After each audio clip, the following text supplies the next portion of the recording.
Hello and welcome to Full Time with Meg Linehan. I'm Meg. Tamara Griffin, my lovely co-host, has crossed the Atlantic on us. She's currently in Portugal, so Theo Lloyd-Hughes is back on camera and back with me this week. Theo, how are you? I'm good. Going for sixth man of the year. Yeah. Missing Tamara dearly, though. But she's in Portugal, listener, so Tamara wins. Don't That's worry true. about her too much. That is true. It is back to snowing in Vermont. I think you are now free of snow in Texas, so the natural order has at least righted itself. I mean, I'm glad one natural order is righting itself. It feels like, we're under a barrage of strangeness. And last week's snow in the south was sort of magical as strangeness and big world changes go. But yes, I don't know how soon, in terms of having a toddler in the house, I want to see 10 inches of snow and not being able to drive or go outside. So fascinating week, but you can keep the snow Vermont for now. And snow is going to be kind of a theme on the show, eh, Meg? Yeah, that's true. That's true, because this week on Full Time, we are finally officially welcoming the 16th expansion team to the NWSL. We're going to go inside how Denver's bid got it across the line from the three finalists that also included Cincinnati and Cleveland, with some help, of course, from the Athletics' Melanie Anzidei, who talked to the club's new control owner, Rob Cohen, and then filling us in on the big picture coming out of Denver from official day one, though not really day one, as we're going to find out. Plus, I'm going to speak to NWSL Commissioner Jessica Berman on the league's perspective of why Denver was the right fit. And then finally, we're going to talk to friend of the pod, Jordan Angeli, and former Boston Breaker, of course. I had to. Hey, there we go. Had to. But investor in the NWSL club now in Denver. And she's going to provide why we should be really excited about adding Denver to the NWSL. Before we get to all of that, because obviously there's a lot there, Denver's going to be a big, meaty topic. Theo, we have to revisit what is happening in Gotham. Because, part one, I reported earlier this week that outside back Jenna Niswanger looks to be headed to Arsenal as part of another transfer out of the NWSL. That is not quite done yet at the time that we are recording this show. And then more news hit on Tuesday. Theo, maybe you can catch folks up if they were not online that day. Yeah, I mean, good for you if you're not online that day. Crystal Dunn has left Gotham FC by mutual consent, and we believe a contract buyout of some sort. For those that don't know, this is sort of like a little inside NWSL. Teams are allowed one buyout per season. And thank you for Marissa Ignemi for the San Francisco Chronicle, who kind of helped unpack some of this with her reporting around Bay FC buying out Dana Castellanos last week. So we saw Dana get bought out last week by Bay FC. She's now signed with the Portland Thorns. Crystal Dunn has left Gotham FC, but we don't yet know at the time of recording of her destination. And obviously for a player of that profile, it could be anywhere, right, Meg? Yeah, I mean, what we did find out, Jeff Ruder handled that story for the news point of view for us. We found out as part of that there were some trade conversations with Reign FC out in Seattle. They did not get very far. It does kind of seem like Gotham's asking price on a trade was maybe a little too rich for their taste in a polite fashion. So what ended up happening is instead of a trade within the NWSL, her contract was bought out.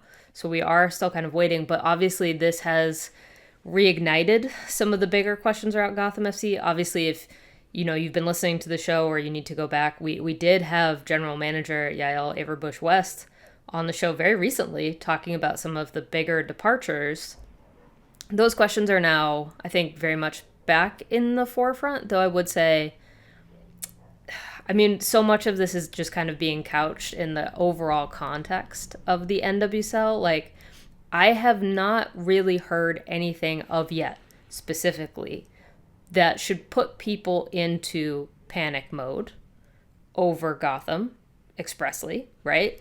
But I do think that there are obviously much bigger questions in terms of if you have the team that they built for 2024 and compare it to the team that is going to be taking the field in 2025, there are a lot of changes.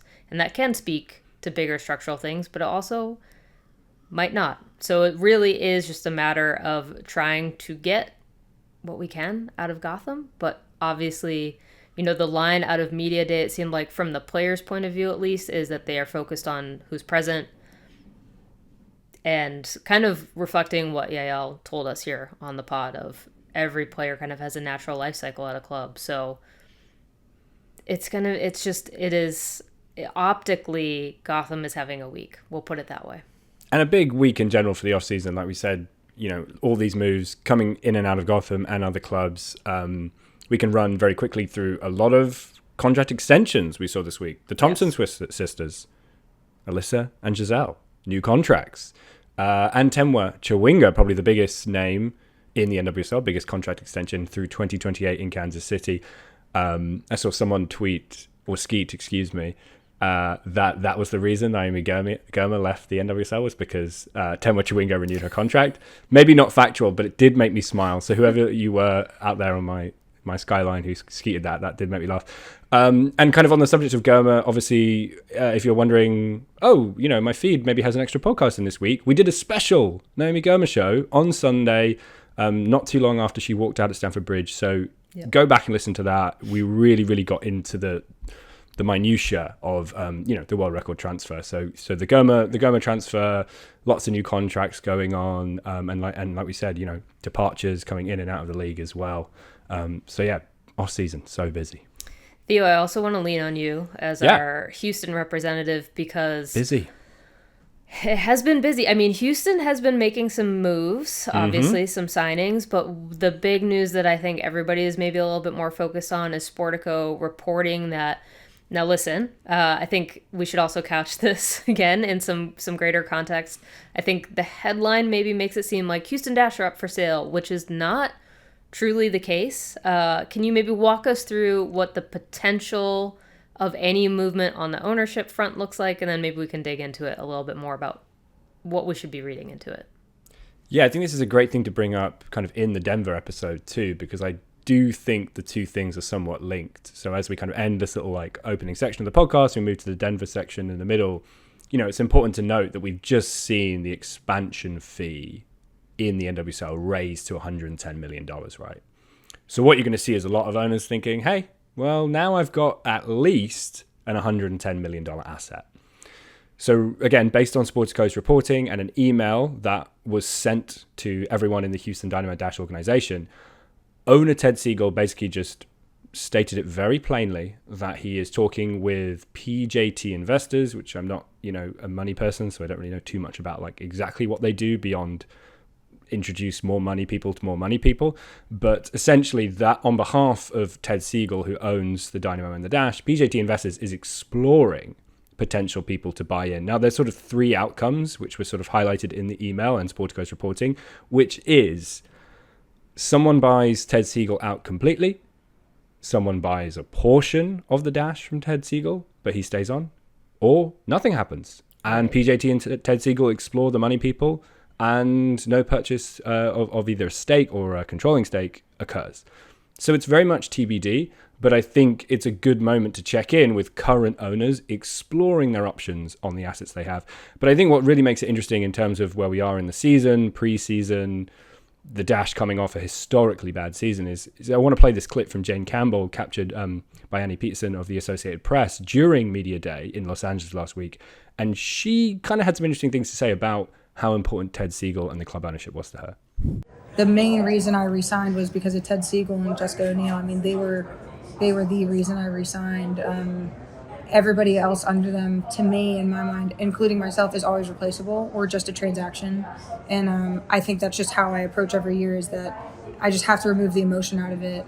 Of course, there's been plenty of coaches of mine who have been my favorite, and it's unfortunate to see them go. And I always wonder, maybe it should have been me who gets let go, and that's just not how it works in this industry. The player's always going to stay and the coach is going to head out, which is sad and unfortunate.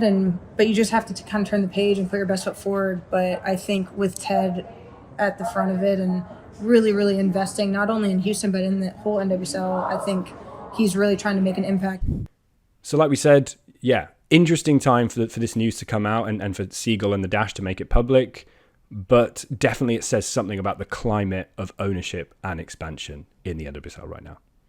Definitely. I think that is the perfect spot for us to kind of hit pause, right? Houston has definitely been one of those teams. I know we brought it up actually, I think in our previous expansion episode of, Yes. Houston kind of being one of those markets that I still do firmly believe that the NWSL could stand a little pause on expansion now that they're at 16 teams and they've got potentially a way to split the league into divisions of 8 and 8 if they wanted to, or even, 4 pods of 4.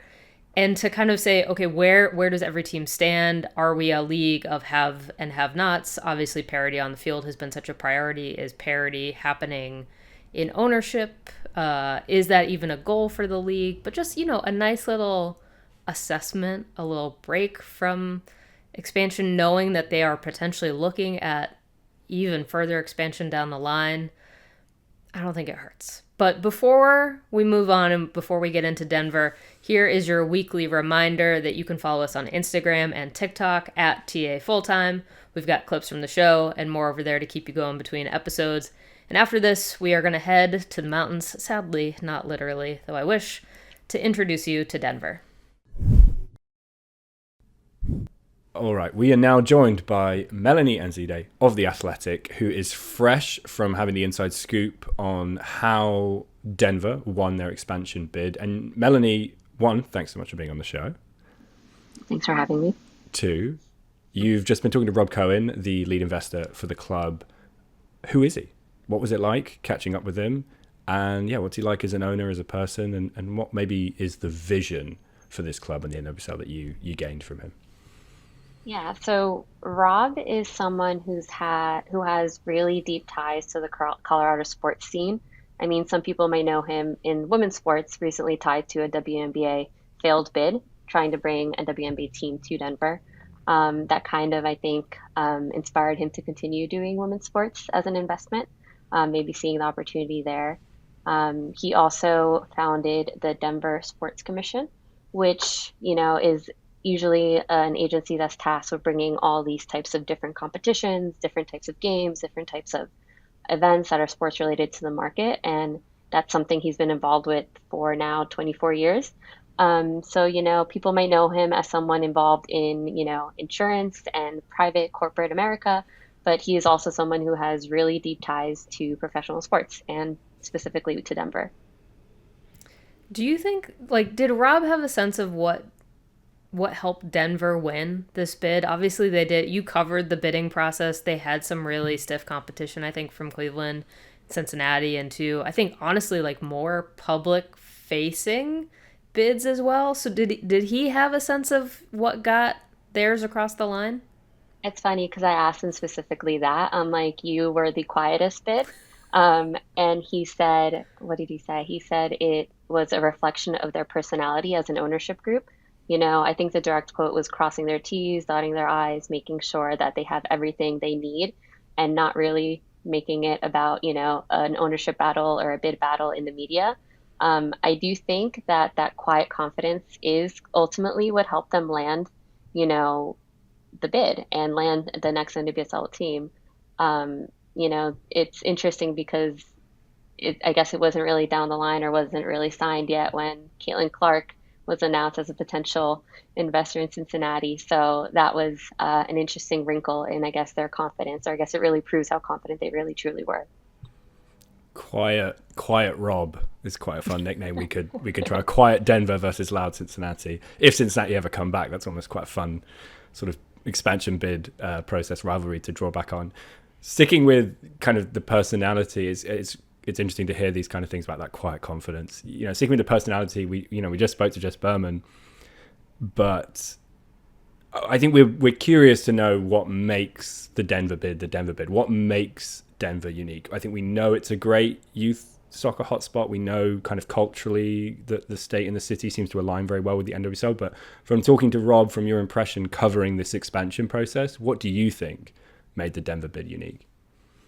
I do think that it's because of his experience in maybe failed bids in the past, maybe just doing this before. I think that kind of set him up to be in this exact scenario, knowing maybe being public in the media may not be the best route, for example. I think there was a lot of chatter with the WNBA potential bid there.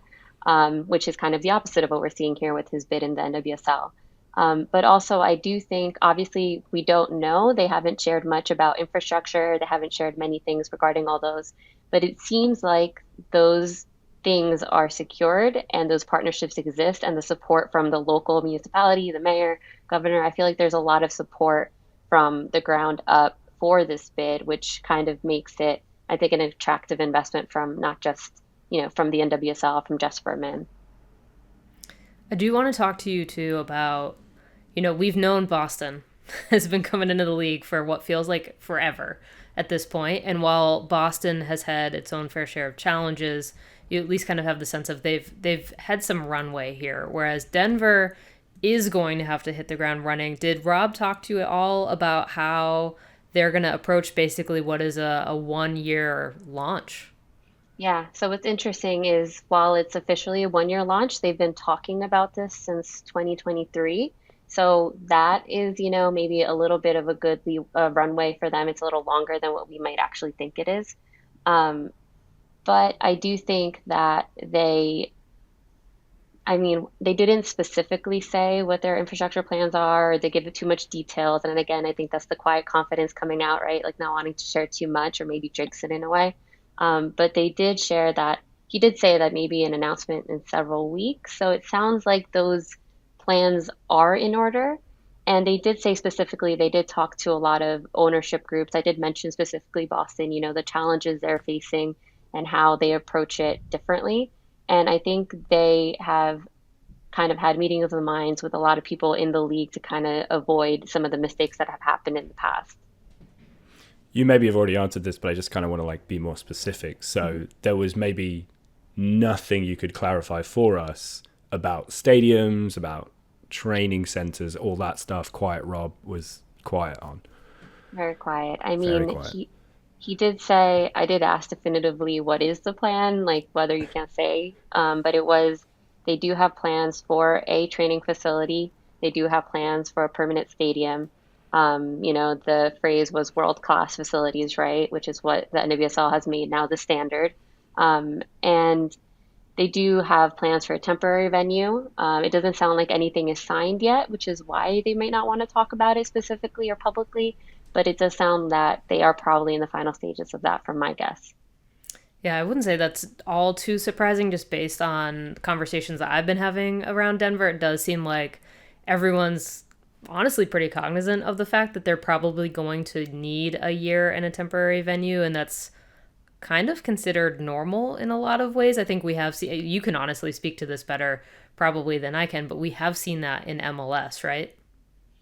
Yeah, I do think that the temporary run up, first off, it's just to show or try to get the foundation built right in the market of the fan base of different people here and there. And then I think there's also a lot of competition for public funding. I'm sure that's probably something that Denver has to, it's the first professional women's sports team that's coming to the market, but it's by far the only professional team, right? So I know in certain areas, maybe even Boston, you probably have competition with other teams, other leagues. So I think having that 1 year to kind of get the actual foundation of the team, other things like the team behind the team, as Rob put it, getting the staff, getting the facilities for the foundation of it, and then progressing towards a stadium. I think all of that is kind of now the natural progression of these leagues, of these teams coming online for the leagues. In either your reporting or your conversations with Rob, did you talk a lot about the expansion price? I think for a lot of us, it's such a huge number, and it's really sort of setting a tone within the league, within the country, within the world for women's sports and football, soccer in particular. So did you two kind of get into that price or what it means as part of this expansion bid, or how important it was to hit that number? The one thing that he said that kind of stood out is how one of the things that the NWSL, that was a big driving factor for them to probably choose Denver, the fact that the expansion fee was important. It was again quiet. Rob didn't say too much about the expansion fee, but that did kind of, reading into what he said, it did seem like they probably were the team willing to pay the highest price. And I guess what that says is just, there is a lot of interest in joining the league. And I think the NWSL is not taking that for granted when it's talking to these investors and potential new ownership groups. I mean, Melanie, through all your reporting of this expansion process, I mean, were you surprised when, I mean, that number was first reported and there was a little bit of a range. It seemed like, 120 was even potentially on the table, but we know we're at 110 million here in the NWSL. What do you think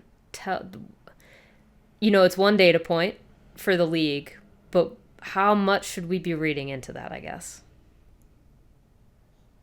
I remember in a different story, I reported just about the escalating evaluations of teams, right? Like that's, like you said, it's just one data point. So you can't read too much into it because that doesn't necessarily mean that the value of the team will be XYZ, right? It could just mean that the get-in price is that. And I do think that it just speaks to the fact that the NWSL, maybe from past mistakes, from past failures, from past teams, they realize how expensive it is, how much it costs to have a successful professional sports team, not necessarily just a soccer team, right? So making sure that you have the investors with deep pockets so that kind of can commit to it. So you don't have, maybe, obviously we haven't seen it in a while, but teams folding, teams having to sell. So I think it shows that this is a healthy marketplace. Whether that means our valuations are going to skyrocket, I guess, even further than they already have, right? I'm not sure if we're going to see too much of that just yet.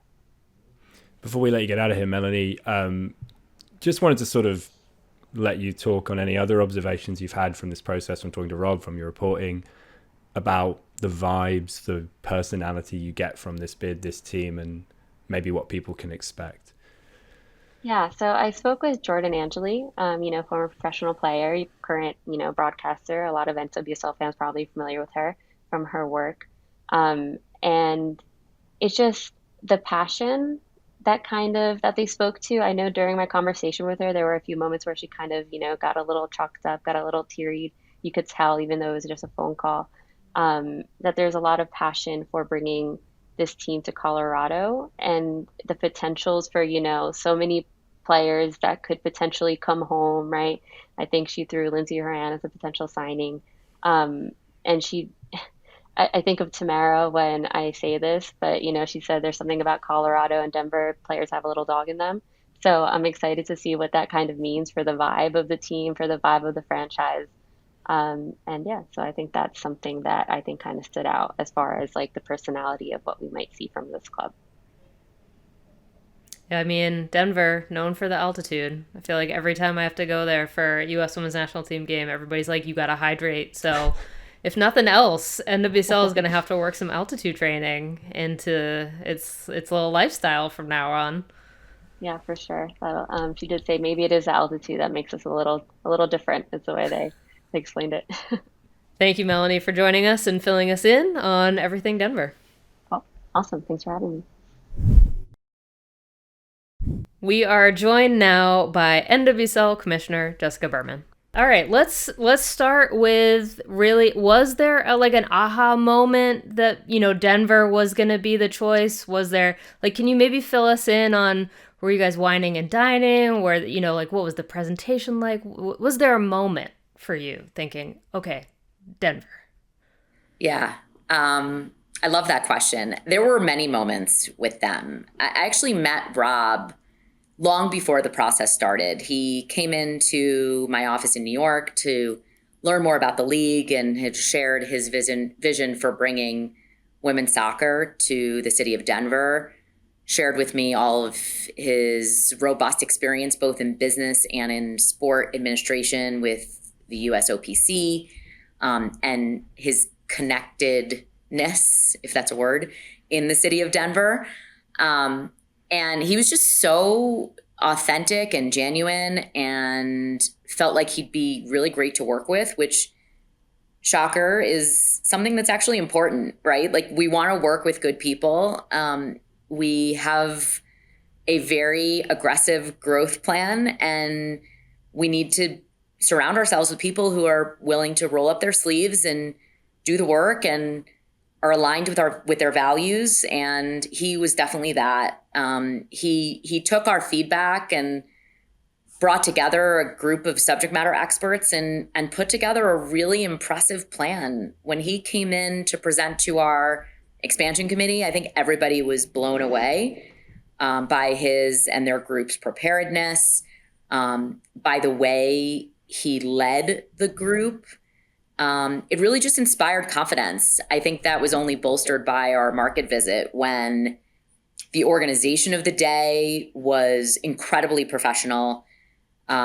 His daughter, Kaylee, she'll probably be mad at me for saying this, but she was sort of like the orchestrator of the experience. And she's also a young professional in the sports industry, and she was incredibly impressive and sophisticated and organized.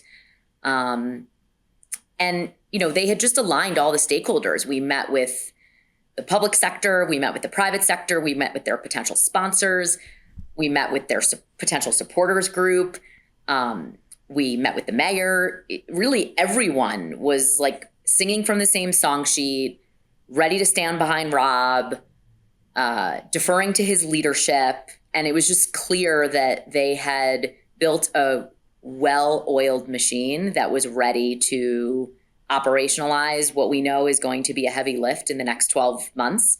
And, it's really all of the boxes were checked on paper, but it was sort of like that extra feeling of confidence that, this is someone that I'm ready to work with, and we're going to roll up our sleeves together to get it done.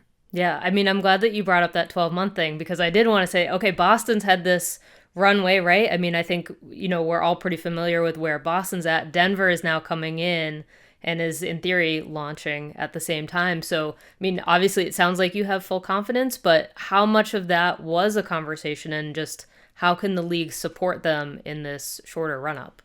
Yeah, we do have a lot of confidence, and we know it's going to be hard. And it's going to take all of those stakeholders who sat with me face to face, looked me in the eye and told me that they would bring their support and their communities to make sure this is successful, to actually execute that and follow that through. And again, that's where those qualitative moments of seeing the way they were standing behind Rob's leadership and direction are going to matter, because he's going to need to rally all those people behind him to set this up for success. You only get one chance to launch, and the launch is incredibly important. And I have a lot of confidence that Rob is here for it. The fact that he lives here, that he's so embedded in the community, creates an incentive alignment around what he needs to do and what he's accountable for to his community and what we need from him. And yeah, from a league perspective, we now finally at the league level, we have the resources to support him. We have a weekly call where we're going through all the things that need to be true on set timelines for infrastructure, for ticket sales, for logo, for brand colors, for kits, for player signings, for all the things that need to happen in the next 12 months. And I think it was the day the deal closed, Rob told me that he had spent 4 hours making his to-do list, and he said it was organized under 4 tabs, and each list was like 150 things long, and he had leaders for every tab. And I was just like, wow, let's go. Like he's ready. He is ready.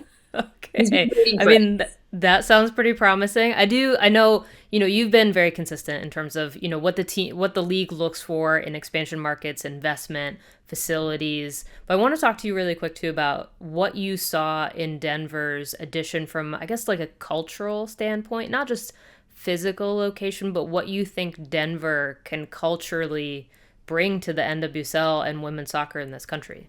Yeah, well, it comes down to sort of the values of the community. And this community in particular is committed to women and girls soccer. A reasonably high percentage of the U.S. women's national team, as you probably know, came from this community. And there's an entire groundswell of people who are really fans of the game itself. And that is unique in our country. Like the Bay Area has that.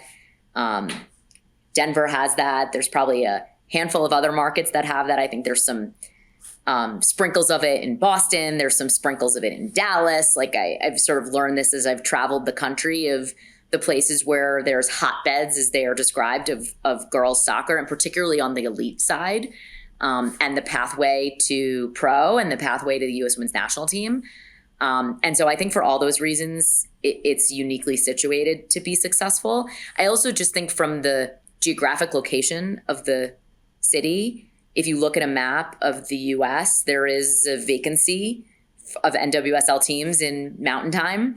And as we think about our next media deal and other broader macro league objectives, having a team here right now is really important.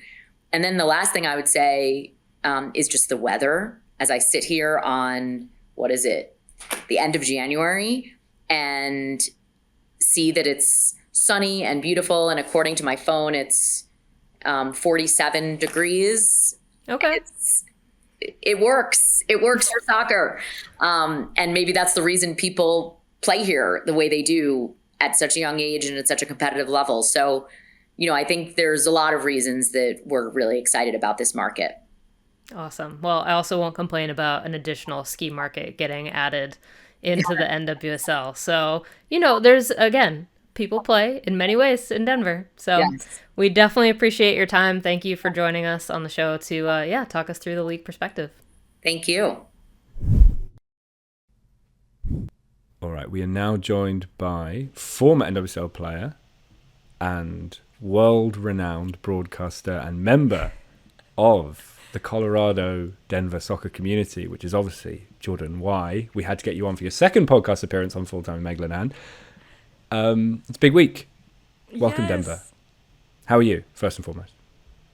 First, thank you guys for having me. I always love talking to you both. Secondly, I am great. I feel like I'm walking on a cloud. I can't believe what is happening in Denver, Colorado. Something that I've dreamt about since I was a little girl, and it is now reality, which is wild. I don't know. I just can't believe it's really happening.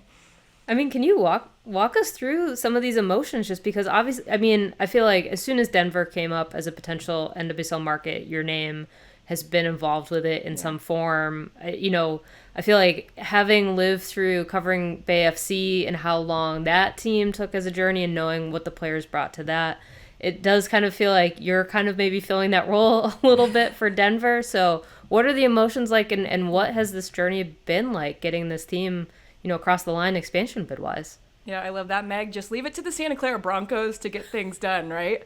It doesn't matter where we live or what the team is. We'll figure out a way to make a dream a reality. So, yeah, those girls really inspired me. And since this idea kind of came to fruition with Ben and Tom, and they asked me to join it, it just felt like, I don't know, you know when you are starting things and you just know it's the right thing? You feel it in your core that it's going to work. And I had that feeling multiple times during this process. I had a few feelings when it wasn't going to be that way. Like when Caitlin Clark got announced for Cincinnati, I wasn't feeling super confident then. But I just kind of felt like we were onto something. And I was just so honored to be a part of it.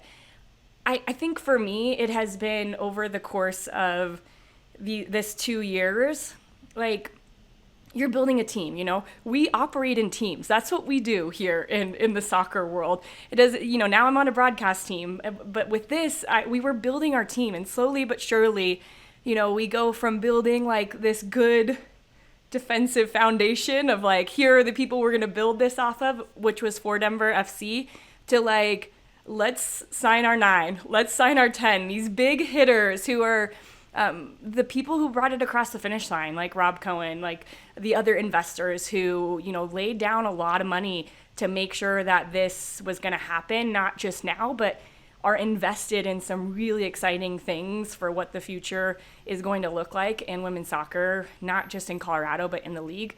So yeah, it's just felt like we've been building a team this whole time, and I love being a part of a team. I love working together towards something, and it'll be fun to celebrate not just today, but all these big monumentous steps that are going to happen over the next few months. Can you maybe set the scene or tell more of the story of when, your For Denver FC group got those new teammates in Rob and the other investors? Like, were you on the slopes and Rob skied down and he was like, hey, I'm thinking about investing in a team, and you're like, well, it's your lucky day on my snowboard. Like, what is the scene in Denver when, you know what I mean? Like, meet me where I'm at with this. Yeah. Well, Theo, I'm actually a little disappointed you didn't say howdy, y'all. How do I get a part of this? Because I feel like some people use Colorado as like a howdy. We're not howdy people, even though I'll say it every now and then. Okay. I think Ben Hubbard did a really good job of connecting big hitters in Denver and brought to the table a number of big investors that are a part of this group. But when he had the first initial conversation with Rob, we were actually talking about this last night. He sent us a text message and he's like, he got done with the conversation and he was driving home and he's like, I can't even wait. Like, he pulled over and texted us and was like, I think we found the guy. Like, I think we found the person. And after our first meeting with Rob, the For Denver people stayed on, and I was actually, it was a year and a half ago, I was working for CBS Golazzo, so I was living in Connecticut, and I remember exactly where I was. I remember the feeling of sitting in that chair. We were on a Zoom, and we all stayed on afterwards, the For Denver people, and we were like, I think this is the guy. I think we just found the person who really believes in what we believe in. And it turned out to be him. It was that feeling, those gut feelings. That's another moment that I just really realized it was going to be reality. So, and we had already talked to some other members of the group prior to that. So it was kind of like a good key to this cog that would now work together. And there's other people that are still joining. So it's been really cool to watch this kind of go from an idea, a Twitter direct message from Tom to me, to now we're celebrating with the commissioner giving us a team in Denver. So I just really feel honored to be a part of it. All right, let's go from idea to reality, because now the fun job of getting a team together is ongoing and the countdown is on. But I want to start with the idea of what you think Denver is going to bring to the NWSL, is going to contribute to this league, both in terms of, sure, play on the field. Let's set that aside for a second. What does it culturally add to the NWSL, do you think? I think Denver is a really unique city. It has boomed over the last few years, even like COVID years, because when people started working remotely, I felt like this city was the perfect mix of adventure, right? Like, you can get to the mountains quickly. It gives you that outdoorsy feel. You can pretty much do anything outside every day of the year, which is, some places just aren't like that. And so I think culturally, it is kind of a little bit of a mixture of a lot of different cultures. There's not a ton of like people like me who grew up here, but it also has added a vibrancy to what Denver is like. So I think it'll be a stop that people are, players, media, like, I can't wait to see you guys out here at a game. I think it'll be a stop that people are really excited to come to, because Denver has a lot to offer. It is a beautiful city with the mountains as a backdrop. And I'm really excited to show that off. I say this a lot, but I'm excited for all the players in the league to be able to come and play here, whether they play for the Denver team or for any of the other 15 teams in the league. They've never had a chance to play in front of their friends and family, their neighbors, their aunts and uncles. And now they'll have that. And I think that is one of the things I'm most proud of, is that we as a group get to give them that opportunity to kind of show off and say, this is what I've dedicated my life for. And no matter what team they're playing from, they're going to have a section rooting for them. And I'm really excited about that. One more question, I think, Jordan, before we let you go. What do you think, you're in this unique position being part of the For Denver FC group. You're very close to the grassroots community and the fans and the ownership. What do you think that communication is going to be like in terms of what fans want to see from the club or fans want to see from the ownership. Like, we're only 13 months out, right, from match day 1, which is mad to say out loud. So, yeah, what do you think the fans are going to be asking for? I think what the fans all over the league ask for is a voice and to be heard. And sometimes you're heard and decisions are also made that aren't maybe the decision that you want. But I think one of the things that happens when you're with the team is like you just want to feel like your voice is heard. And I think with For Denver and starting with this real community engagement, right? We started, can we engage the community to show whoever is going to own this team that these people want the team here?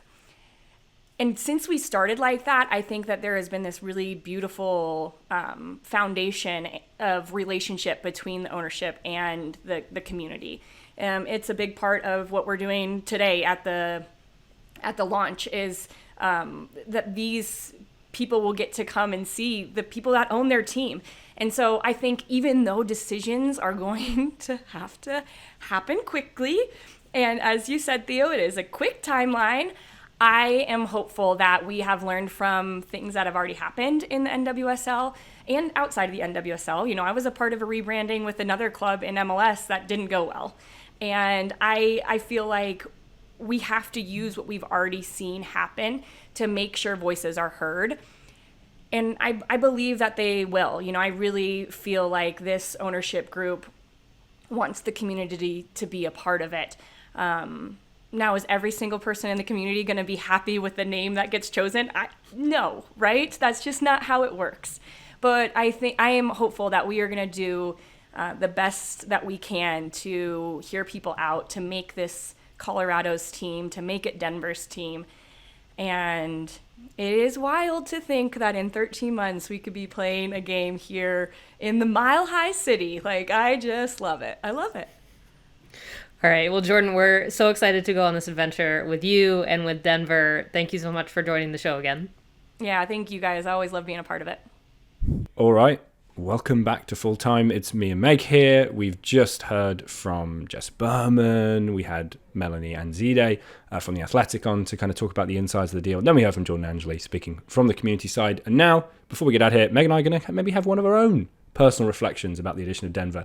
Meg, my first reaction, if I'm being completely honest with you, which I always want to be, when Denver was announced, was, will Denver make a play, an audacious, ambitious play for Sophia Wilson, formerly Sophia Smith, to become their first ever player, sort of the face of the club, just like we saw Kristen Press in Angel City, Alex Morgan in San Diego Wave. It feels like they might go down the same route of having kind of a splashy local US women's national team player to come in. What do you think about that?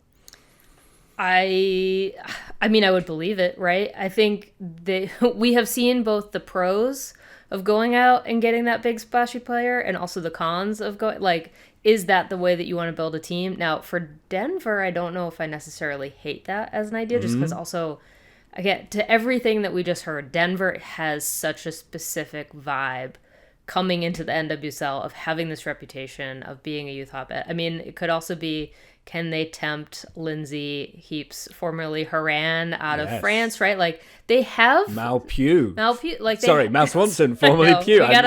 The weddings are killing me. Yeah. I know. They do, like, they have real choices, right? In terms of, like, big, talented players who have come out of Colorado that have U.S. Women's National Team experience. But I do think you're right in Sophia Wilson, formerly Smith, just because where her contract with the Thorns, right? Like, I mean, I remember talking to her the day before that contract extension got renewed. And what is really interesting is, as that was happening, the Bethals were coming in as Portland's new ownership. I think there very much was they had to win Sophia over, right, and sell her on their vision of Portland. Obviously, Portland has had its own series of ups and downs, but, you know, she, first of all, said, like, I'm in the prime years of my career, which I think is a really important thing, of, like, she is going to want to win things right at the moment while she feels like she has her best chance to win things.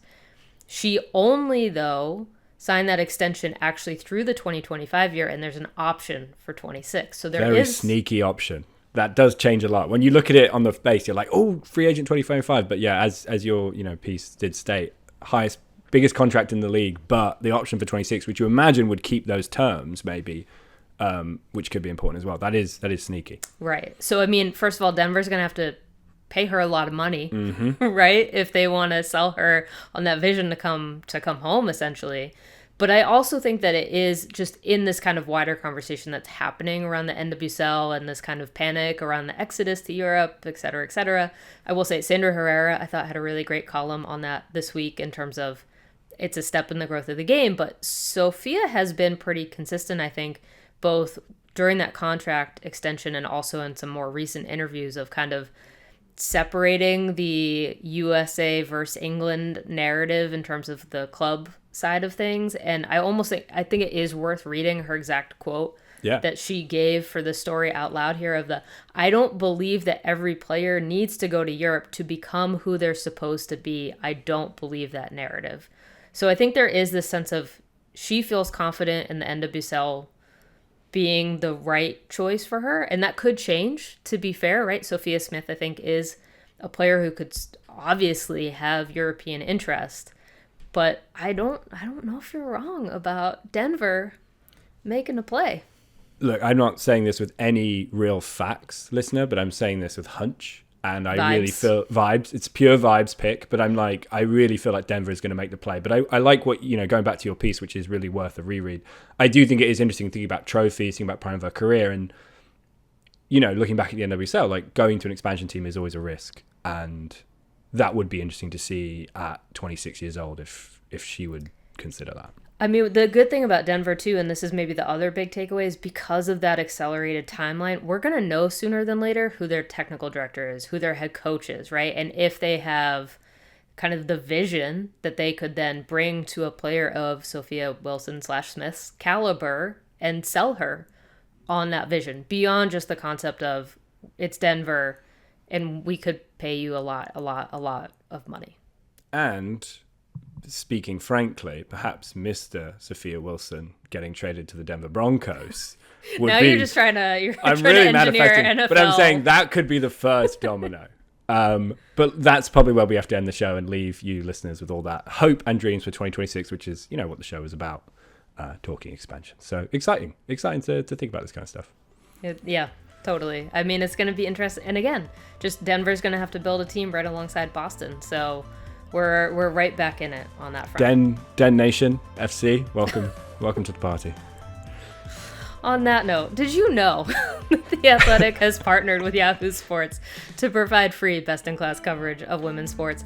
You can check out the Women's Sports Hub at sports.yahoo.com/women's-sports, but we've also put the link in our show notes to make it easy for you. My name is Meg Linehan. You have been listening to Full Time with me, Meg Linehan. Thanks for making it all the way to the end. You can find me in between episodes on Blue Sky and Instagram. I've been Theo Lloyd-Hughes, and please, we'd love to hear from you. Get in touch. If you have thoughts about this very, very eventful NWSL off-season and the women's transfer market, come get in contact. Email us. Or if you have thoughts about Denver expansion, we'd love to hear from you too. You can hit us up. Excuse me for not being able to find it, fulltime@theathletic.com. That's the email address. We'd love to hear from you. If you want to yell at Theo for Den Nation FC. Den Nation FC. No apologies if that happens. Okay. Full Time does not happen without podcast producer Theo Lloyd-Hughes, video producer Leah Griffin, and executive producer Emily Olson. Thanks for listening, and we'll be back with you next week.